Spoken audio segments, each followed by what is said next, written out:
আমি আজ কাজ করতে করতে আমাদের বাড়িতে আজ মাংস নিয়ে এসেছে। এই মাংসটাকে আমি অন্য পদ্ধতিতে রান্না করে দেখাবো, আর পুরো ভিডিওটাই দেখুন। আপনারাও তাহলে আপনাদের বাড়িতে এইভাবে করে রান্না করবেন, খুব ভালো লাগবে। এই দেখুন বন্ধুরা, আমি মাংসটা ভালো করে ধুয়ে জল ঝরিয়ে নিয়েছি। এই মাংসের মধ্যে আমি কিছু উপকরণ মেশাবো না, এমনিই থাকবে। এইভাবে করে আমি রান্নাটা করব। চিকেন রান্না করার জন্য আমি কিছু গরম মশলা ভেজে নেব। এখন দুটো শুকনো লঙ্কা দিয়ে দিচ্ছি, দুটো তেজপাতা, একটি দারুচিনি, আর এলাচ, আর গোলমরিচ, গোটা জিরে, আর মৌরি। এই উপকরণগুলো এখন নাড়াচাড়া করে একটু ভেজে নেব।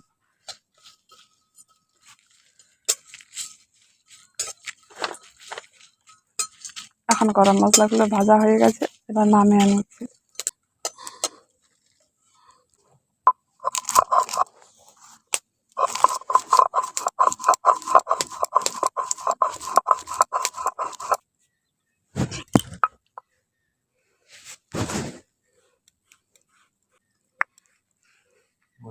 আবার একটু আমি সরষের তেল দিয়ে দিচ্ছি কড়ার মধ্যে।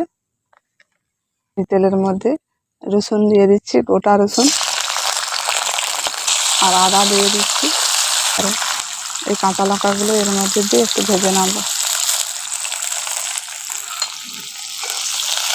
একটু অল্প জল দিয়ে দিচ্ছি।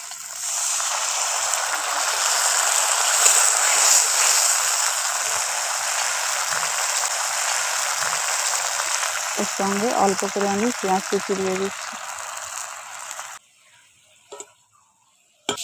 এখন ভালোভাবে মশলাটা একটু সিদ্ধ হয়ে গেছে, এবার নামিয়ে নিচ্ছি।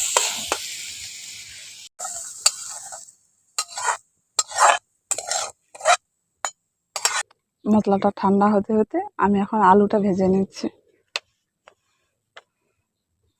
অল্প করে সরষের তেল দিয়ে দিচ্ছি। এবার গরম তেলের মধ্যে আলুটা দিয়ে দিচ্ছি।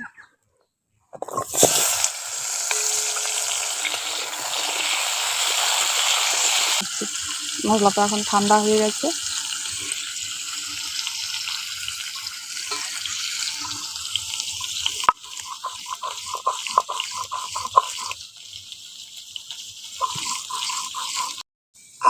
এখন মশলাটা বাটা হয়ে গেছে, এবার তুলে নিচ্ছি।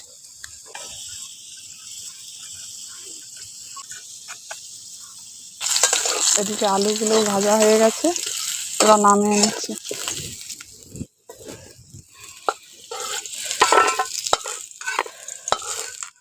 মশলাগুলো তো ভেজে নিয়েছি, শুধু পেঁয়াজটা এখন ভেজে নিচ্ছি। গরম তেলের মধ্যে পেঁয়াজটা দিয়ে দিচ্ছি।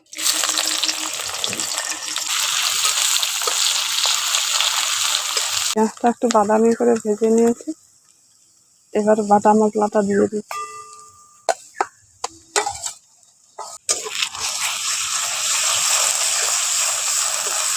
একটু ভেজে নিয়েছি।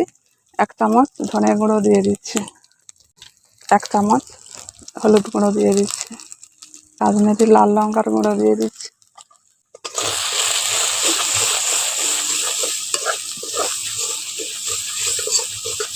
অল্প একটু জল দিয়ে দিচ্ছি। জলটা দিয়ে একটু ভালো করে কষে নেব।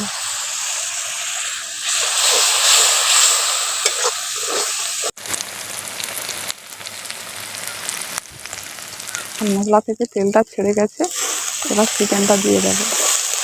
চিকেনটা দিয়ে দিচ্ছি।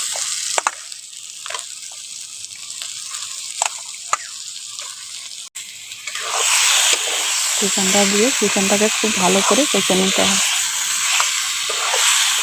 এখন মশলার সঙ্গে চিকেনটা ভালো করে মিশিয়ে নিয়েছি, এবার স্বাদ মতো লবণটা দিয়ে দিচ্ছি। লবণটা দিলে চিকেনের মধ্যে থেকে জলটা তাহলে বেরিয়ে আসবে। এবার ঢাকাটা দিয়ে দিচ্ছি। ঢাকা দিয়ে চিকেনটাকে একটু ভালো করে কষে নেব।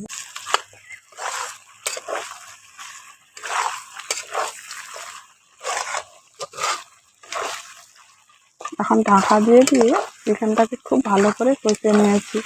দেখুন চিকেনটা কালারটা কিন্তু অন্যরকম হয়ে গেছে। এখন খুব ভালোভাবে চিকেনটা কষা হয়ে গেছে। এবার ভেজে রাখা আলুটাও দিয়ে দিচ্ছি।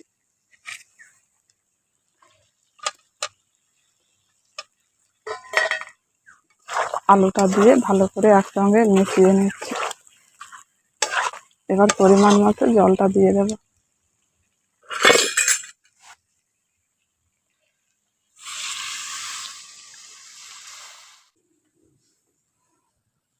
জলটা একটু বেশি করে দিয়েছি, আলুগুলো সিদ্ধ হবে আর একটু রসা থাকবে। এবার এর মধ্যে একটি টমেটো 4 ভাগ করে নিয়েছি, টমেটোগুলো দিয়ে দিচ্ছি। এবার ঢাকাটা দিয়ে দিচ্ছি, ঢাকা দিয়ে বেশ কিছুক্ষণ ফুটিয়ে নেব।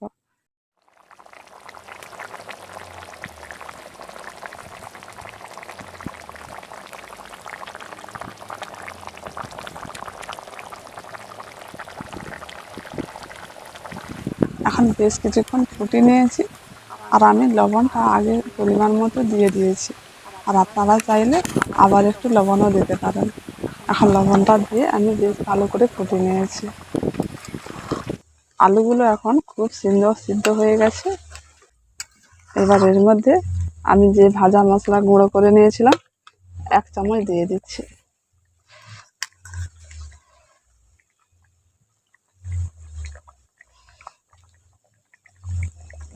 ভাজা মশলার সাথে অল্প ধনেপাতা কুচিও দিয়ে দিচ্ছি।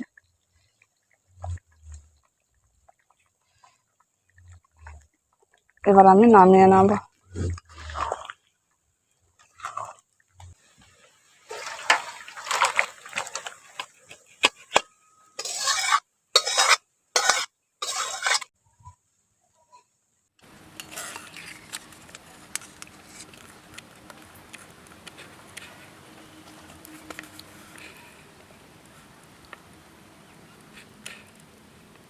খেয়ে দেখি কেমন লাগছে।